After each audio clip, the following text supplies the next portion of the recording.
엄청 큰 빌딩이면 모를까. 조그만 뭐 상가라고 하면 상가 하나, 둘 뭐 이런 거라면 비용 처리할 게 별로 없죠. 몇 채여도 주택 임대 수입에 대해서 대부분 드러내질 않았어요. 사람들이 자진해서 신고하면 뭐 모르겠는데 세입자가 임대료에 대한 증빙을 받아도 처리할 게 없으니까.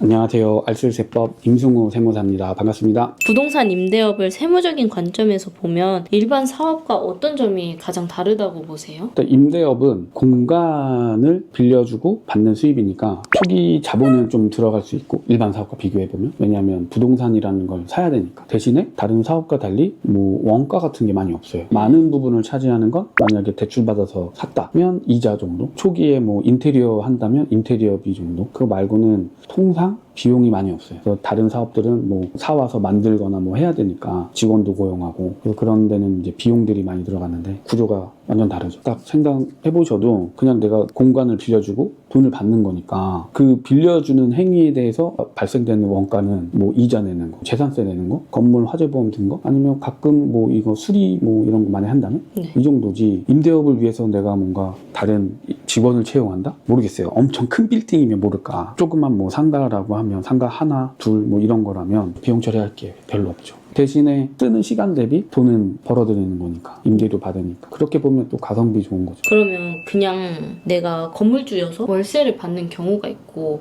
임대사업으로 월세를 받는 경우가 있잖아요. 만약에 임대사업을 하면 세금이 줄어들어서 그렇게 하는 건가요? 아니요, 그런 게 아니라 부동산 임대라는 건 크게 두 가지로 볼 수 있어요. 주거용 건물 임대냐, 비주거용, 그러니까 상업용 건물 임대냐, 둘로 나눠지는데, 상업용 건물 같은 경우에는 세입자들이 어찌됐든 사업을 할 거 아니에요. 상업용 건물에서 먹고 자고 하는 건 아니니까 사업을 하기 위해서 들어왔다면 임대차 계약을 맺을 거고, 그 임대차 계약서 상에 임대료가 책정이 돼 있고, 그러면은 그 임차인 기준으로는 그 임대료를 비용 처리하거나 부가세 세액공제를 받아야 되는데, 그러면 당연히 세금계산서 요구할 거고, 그러면 세금계산서를 발행하기 위해서는 나는 사업자가 있어야 될 거고, 상가 임대는 사업자를 내고 세금계산서를 발행하다 보니까 수입이 드러나죠. 개인 주택 같은 경우에는 있어도 그만 없어도 그만이죠. 그렇죠. 이제 주거용 건물로 들어오면 2019년도 이전에는 몇 채여도 주택 임대 수입에 대해서 대부분 드러내질 않았어요. 사람들이 자진해서 신고하면 뭐 모르겠는데 세입자가 임대료에 대한 증빙을 받아도 처리할 게 없으니까. 예를 들면 세입자가 직장인이야. 그러면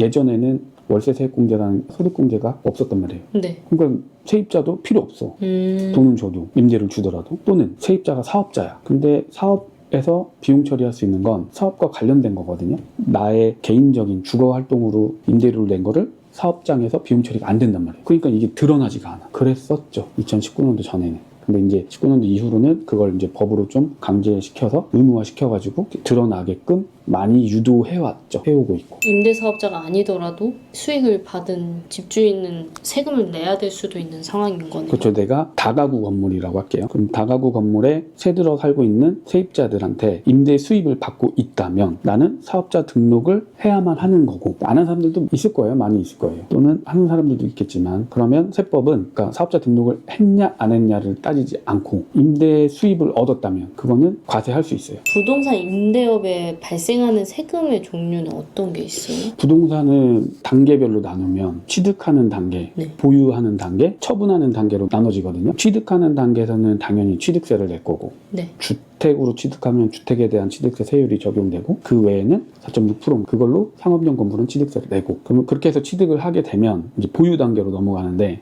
보유 단계에서는 내는 세금이 임대 사업을 하게 되니까 그거와 관련된 소득세, 법인세 또는 부가세가 있고, 보유하면서 내는 재산세 또는 종부세도 있을 거고, 처분하는 단계로 넘어가면 개인으로 처분하면 양도소득세 낼 거고, 법인으로 처분하면 법인세 낼 거고. 임대소득이 2천만 원 이하일 때는 분리과세가 가능하다고 들었는데 이거는 어떤 거예요? 주택 임대 수입에 대해서, 상가 임대 수입도 있을 건데 그거는 아니고, 주택 임대 수입에 대해서는 임대 수입 금액이 2천만 원을 넘지 않으면 15.4% 지방세 포함해서 그 세율로 분리과세 해갖고 계산해서 그걸로 끝. 나의 다른 소득이랑 합산하지 않는다 이거고, 분리과세가. 근데 이게 선택적 분리과세라서 내가 그걸 선택할 수도 있고, 나의 다른 종합소득세랑 종합소득이랑 합산해서 할 수도 있어요. 법인 임대업이랑 개인 임대업의 세금 차이는 그냥 개인 사업자와 법인 사업자랑 비슷한 개념인가요? 임대업은 크게 들어가는 비용, 경비 처리할 수 있는 게 따지고 들어가면 크게 없단 말이에요. 법인이라고 하더라도 거기서 발생되는 건 대동소이할 거고, 다만 법인이니까 대표이사가 있을 거 아니에요. 대표이사의 월급은 비용 처리할 수 있겠죠. 그리고 대표이사가 근무하면서 일하면서 뭔가 활동하는 뭐 비용들도 처리가 되겠죠. 임대업자가 놓치기 쉬운 세무 리스크가 있을까요? 일단은 임대업을 두 개로 나눠서 생각해 봐야 되거든요. 상가임대냐, 주택임대냐. 먼저 상가임대라고 하면 감가상각비를 어떻게 처리하느냐. 감가상각비라는 건 내 부동산 취득원가에 건물분에 대한 비용 처리거든요. 그걸 감가상각비 처리했을 때 당장 임대 수입에 대한 비용 처리로 내 종합소득세를 아낄 수 있어요. 그런데 부동산에 대한 감가로 내 취득원가가 그만큼 비용 처리로 빠지는 거니까 취득원가가 점점점 줄어들죠. 근데 얘를 처분하면 줄어든 취득원가와 처분했을 때 양도가하고 차이가 커지겠죠. 그때는 또 양도소득세도 더 나올 수도 있는 거예요.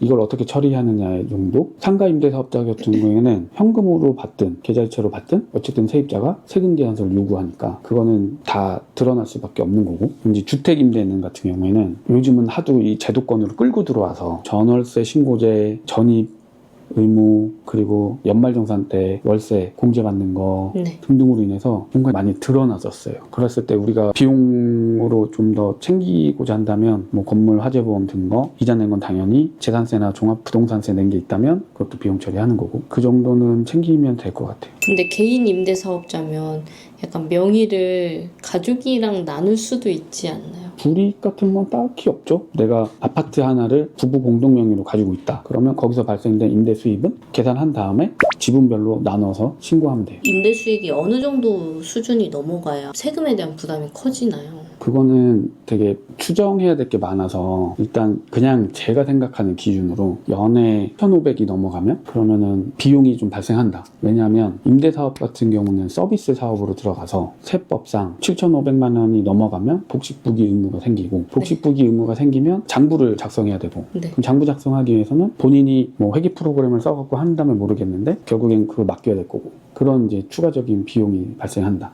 그리고 소득 구간으로 보면은 수입과 비용을 제외한 5천만 원이 넘어가면 세율이 좀 팍 튀겨요. 기본 세율이 24%로 올라갈 거란 말이에요. 15%에서. 그러면 그것도 좀 부담스럽지 않을까?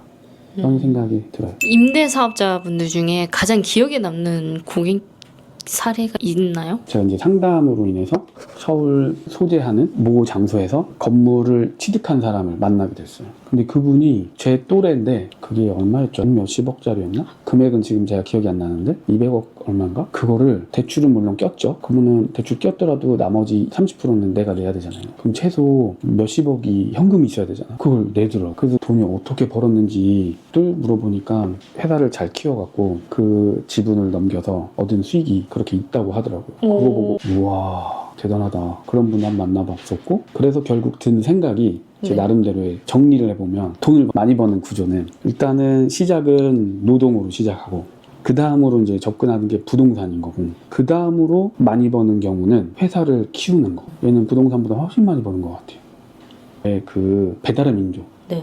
걔네가 독일에다가 회사 팔았잖아요. 그게 몇 천억인가? 1, 20억이 아니란 말이에요. 맞아요. 부동산으로 버는 건 뭐 그 정도일 수 있겠지만, 매매로 부동산을 개발해갖고 무슨 아파트 단지를 파는 그런 거 말고 사고 팔고로만 했을 때 결국에는 회사더라고. 끝에 가면 거기서 돈 많은 사람들은 거기서 노는 것 같아요.